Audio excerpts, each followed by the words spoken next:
Yo, what's good? Welcome back to another DIY video. Today, we're going to try to recreate the BALENCIAGA Raver jeans. These jeans are completely different from what I normally make.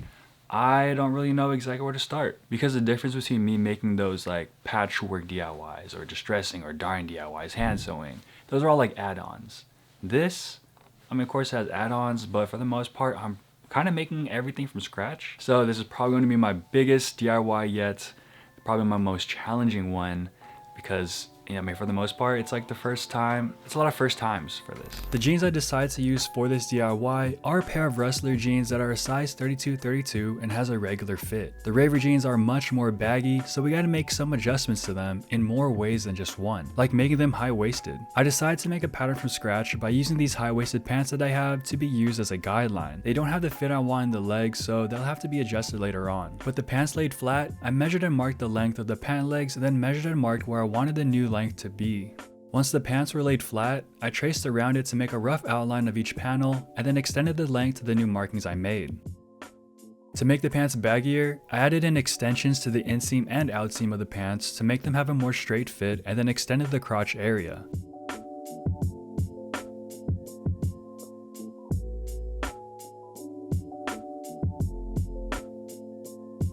Now to deconstruct the base layer pants.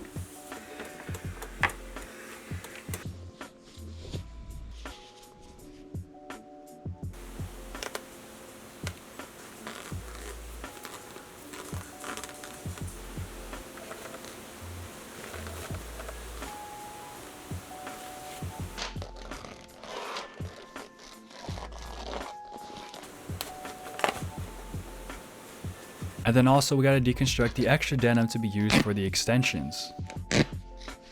With the panels separated, I placed it onto the patterns to see which areas I needed to add fabric to, and then measured and marked onto the spare fabric the outline of the extensions.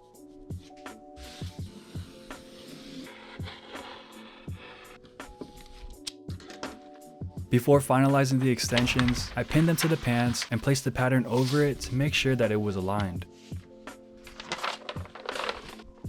Now when everything was in place, I used my sewing machine to sew them into the base layer panels.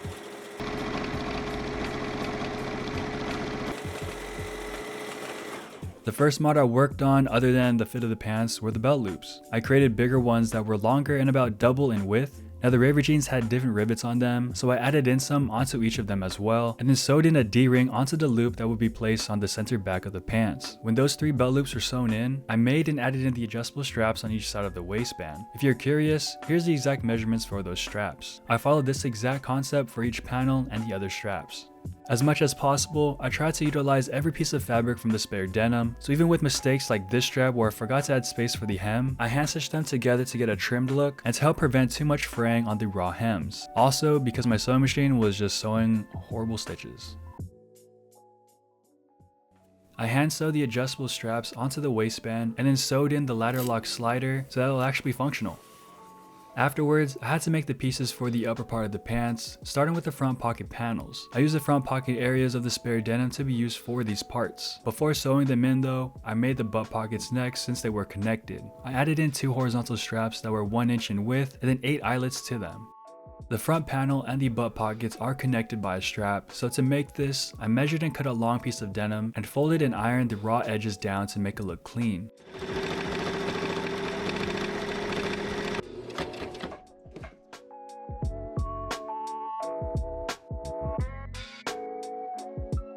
I sewed in the strap onto the butt pocket and then hand sewed the straps with the eyelets to secure them. I then hammered in all of the different rivets onto the straps and then hand sewed the pockets onto the pants, giving them a trimmed look.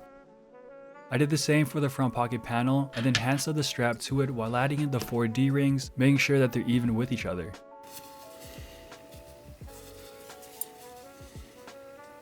To make the cargo pocket, I made a paper version of it with the exact measurements so I can see how it'll fit onto the pants. When it looked right, I cut out each piece to create the pockets. Unfortunately, I made the pocket flap wrong. When it's flipped up, it shows the wrong side of the denim and also some markings that I made. So to salvage this, I hand sewed along the folded hem to add some trimming to it so that it won't look so unfinished.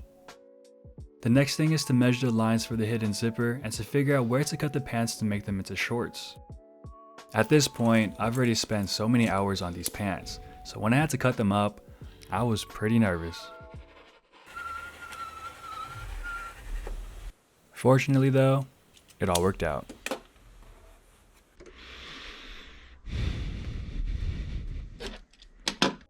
After slicing up the pants, the bottom portion was easier to work on, so I used this opportunity to make them the proper length by trimming the excess fabric from the extensions that I added. For the hidden zippers, ironing the folds correctly and straight are key to make them look clean.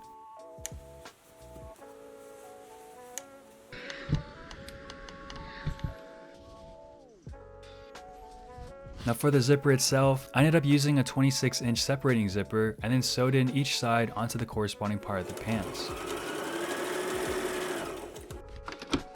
I added in another strap to the side of the bottom of the pants, adding in eyelets and a D-ring to it. To get the length of the long strap at the back of the pants, I used measuring tape to get a rough measurement of how long it should be, and then I sewed it together, adding in a button snap on one end, and then hand sewing in an O-ring to the opposite end. The last step was to fold and sew in the hem at the bottom of the pants to make it look clean, and to finish it off.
Finally finished. That took a long time, but you know the thing is, adding in all of these pockets, creating all of these straps and panels, and adding in all these eyelets and whatever, those weren't even like the hardest part. The hardest part was in the beginning when I had to make the base layer pants baggy. All of you pattern makers out there, or just anyone who knows how to make a simple pattern, honestly I applaud you guys, because I'm struggling with that. I struggled pretty bad with that part, but it worked out in the end because I had that little epiphany. I was like, wait, hold up. Why am I trying to make it high-waisted where the top part of the pants is a lot slimmer than the waist?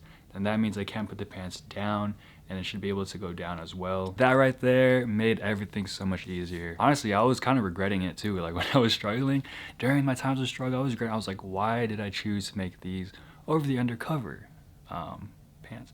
But you know, that's just like taking the easy way out, and who likes doing that, right? Come on now. Only one way to learn, and that's just to do this so cheesy. I guess me finishing this was like a really big confidence booster in my like capabilities in doing all of this stuff. And that's why I encourage all of you guys to just try out the stuff that you're not really comfortable with, because you'll never learn how to do it unless you actually do it. You know, Nike has the best slogan, super simple and straightforward.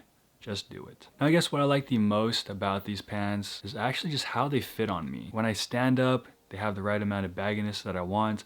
When I sit down, they rise up, but not too much. It's kind of one of those cases again where everything just kind of fell into place. But that's gonna wrap it up for this video. I hope you guys liked how the pants turned out, and if you did, make sure to drop a like, hit that subscribe button as well. Follow me on Instagram. I usually post updates on my story. Join my Discord as well to meet really chill people who are also into this stuff as well. And I'll see you guys in the next one. Peace. It's done. Why say it like that?